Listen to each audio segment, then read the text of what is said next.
Hoy un nuevo día, 15 de abril.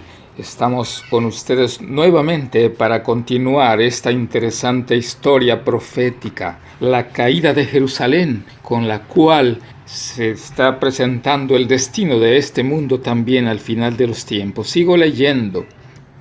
De buen grado hubiera Tito hecho cesar tan horribles escenas y ahorrado a Jerusalén la plena medida de su condenación. Este es el sitio de Jerusalén por el general romano Tito en el año 70. Le horrorizaba ver los montones de cadáveres en los valles. Como obsesionado, miraba desde lo alto del monte de los olivos el magnífico templo y dio la orden de que no se tocara una sola de sus piedras. Antes de hacer la tentativa de apoderarse de esa fortaleza, dirigió un fervoroso llamamiento a los jefes judíos para que no le obligasen a profanar con sangre el lugar sagrado. Si querían salir a pelear en cualquier otro sitio, ningún romano violaría la santidad del templo. Josefo mismo, el historiador, en elocuentísimo discurso les rogó que se entregasen para salvarse a sí mismos, a su ciudad y su lugar de culto. Pero respondieron a sus palabras con maldiciones y arrojaron dardos a su último mediador humano mientras alegaba con ellos. Los judíos habían rechazado las súplicas del Hijo de Dios y ahora cualquier otra instancia o amonestación no podía obtener otro resultado que inducirlos a resistir hasta el fin. Vanos fueron los esfuerzos de Tito para salvar el templo. Uno mayor que él había declarado que no quedaría piedra sobre piedra que no fuese derribada. La ciega obstinación de los jefes judíos y los odiosos crímenes perpetrados en el interior de la ciudad sitiada excitaron el horror y la indignación de los romanos, y finalmente Tito dispuso tomar el templo por asalto. Resolvió, sin embargo, que si era posible, evitaría su destrucción. Pero sus órdenes no fueron obedecidas. A la noche, cuando se había retirado a su tienda para descansar, los judíos hicieron una salida desde el templo y atacaron a los soldados que estaban afuera. Durante la lucha, un soldado romano arrojó al pórtico por una abertura un leño encendido e inmediatamente ardieron los aposentos enmaderados de cedro que rodeaban el edificio santo. Tito acudió apresuradamente, seguido por sus generales y legionarios, y ordenó a los soldados que apagasen las llamas. Sus palabras no fueron escuchadas. Furiosos, los soldados arrojaban teas encendidas en las cámaras contiguas al templo y con sus espadas degollaron a gran número de los que habían buscado refugio allí. La sangre corría como agua por las gradas del templo. Miles y miles de judíos perecieron. Por sobre el ruido de la batalla se oían voces que gritaban: ¡Icabod! ¡Icabod! La gloria se alejó. Tito vio que era imposible contener el furor de los soldados enardecidos por la lucha y con sus oficiales se puso a contemplar el interior del sagrado edificio.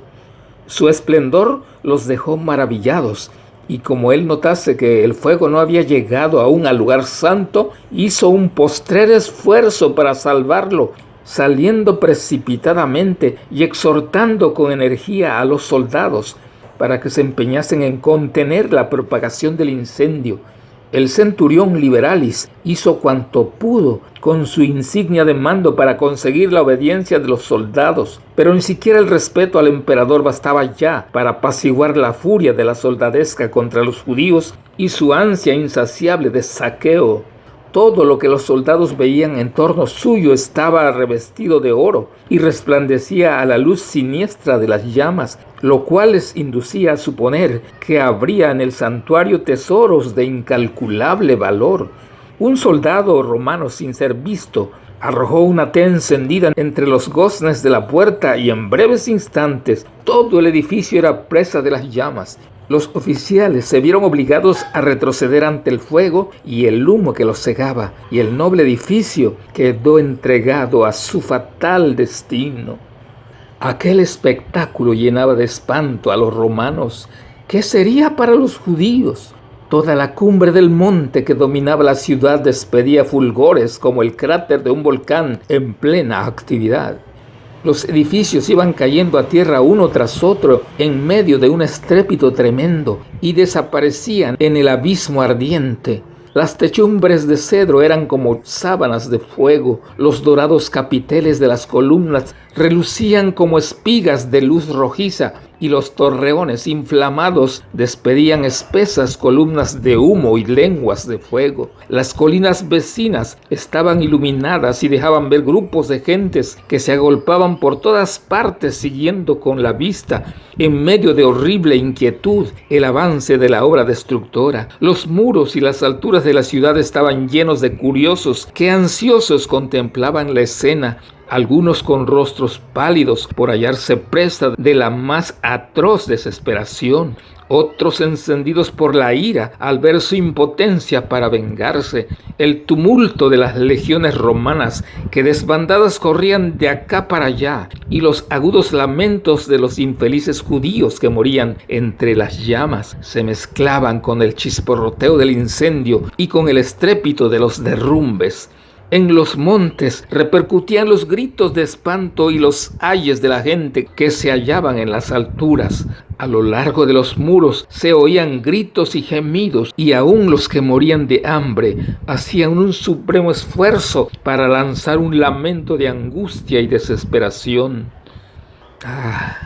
Tremendo esto.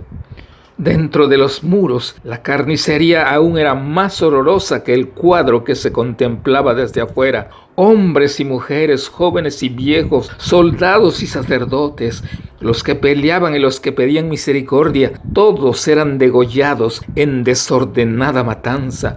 Superó el número de los asesinados al de los asesinos. Para seguir matando, los legionarios tenían que pisar sobre montones de cadáveres. History of the Jews, libro 16.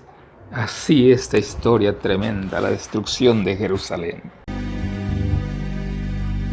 Esta fue una producción del Ministerio Laico de Sostén Propio Fuerte Pregón, Lima, Perú.